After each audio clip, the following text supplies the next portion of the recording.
Ano nga ba ang kaibahan ng Shinong rice mill machine sa ibang rice mill machine dito sa Pilipinas? Ipapaliwanag ko ito o i-discuss ko sa inyo sa video nito.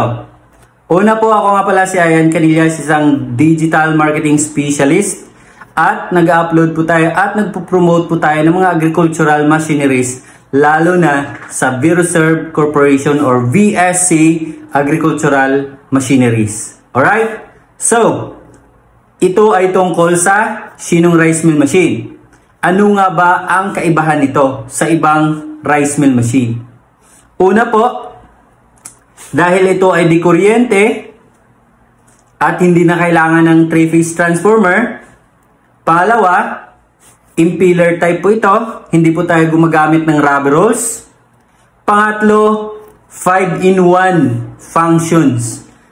Ang functions ng machine, meron itong dehusker, yung nagbabalat ng palay. Meron itong built-in elevator, na kung saan nag-aakyat ng palay from dehusker, from impeller.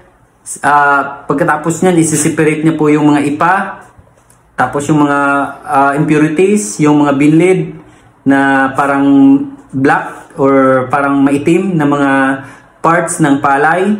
And then, iakyat na po ito doon sa ating final stage. Ito yung meron, pero bago pa pasok sa final stage, itong polisher whitener, meron po siyang separator or sifter na nagsiseparate ng mga impurities pa rin at saka yung mga malalaking mga bato. At meron din po itong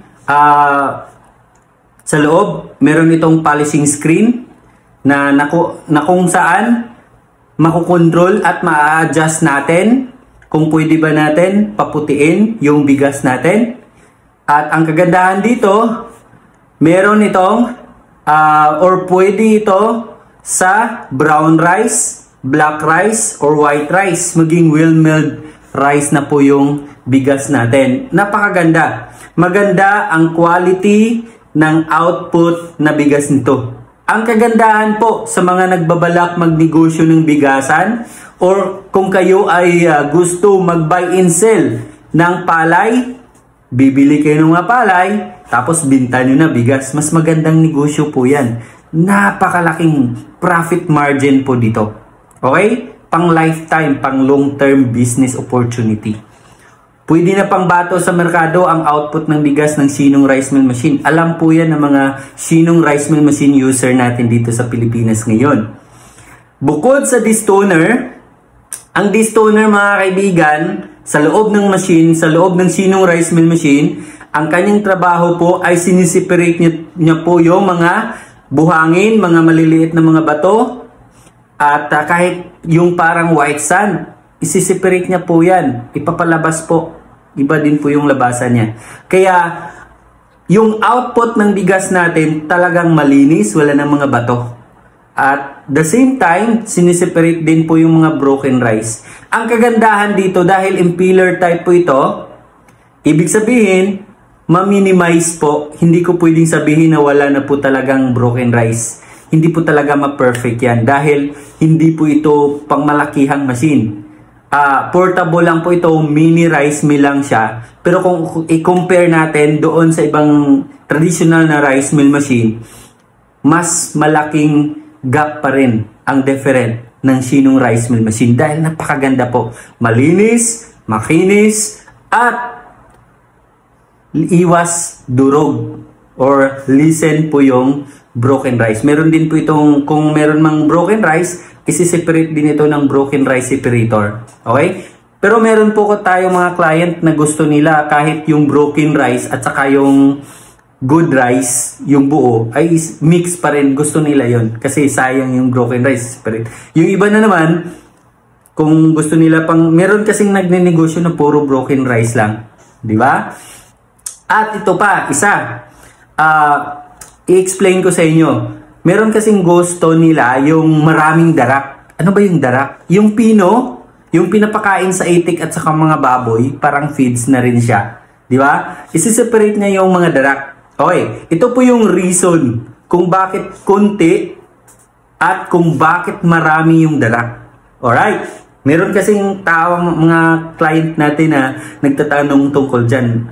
Meron gustong konti lang yung darak, meron ding gusto na marami yung darak. Okay, ito na, ipapaliwanag ko sa inyo. Ito po yung result. Kung gusto nyo po, parang brown rice lang yung bigas, hindi siya nababalatan ng, hindi siya 100% na nababalatan. Ibig sabihin, yung nutrients ng bigas, andyan lang po. Ibig sabihin, malakas yung output, marami yung output, malaki yung recovery rate, at, pero, ito yung kaibahan, kunti ang darak. Again, kapag gusto nyo yung brown rice lang, ibig sabihin, kunti po yung darak na lalabas. Pero, kung gusto nyo naman marami po yung darak, meron pong control dyan. Paputiin natin yung bigas. Siyempre, sa ano yung pupunta? Yung mga brown rice na yun, yung nasa bigas, yung butil. Diba? Merong brown dyan. Ibig sabihin, binabalatan niya po ng maayos, pinapakinis pa.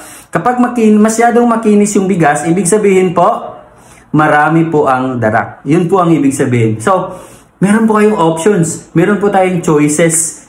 Okay? Merong control, adjustment. Ibig sabihin yan. Kung anong gusto mo.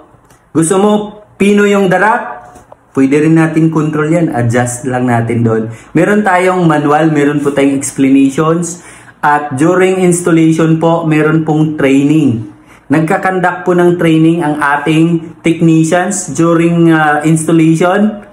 Hayaan na rin po kayong mag-troubleshoot. Mag-troubleshoot ng machine. Kung ano yung mga kailangang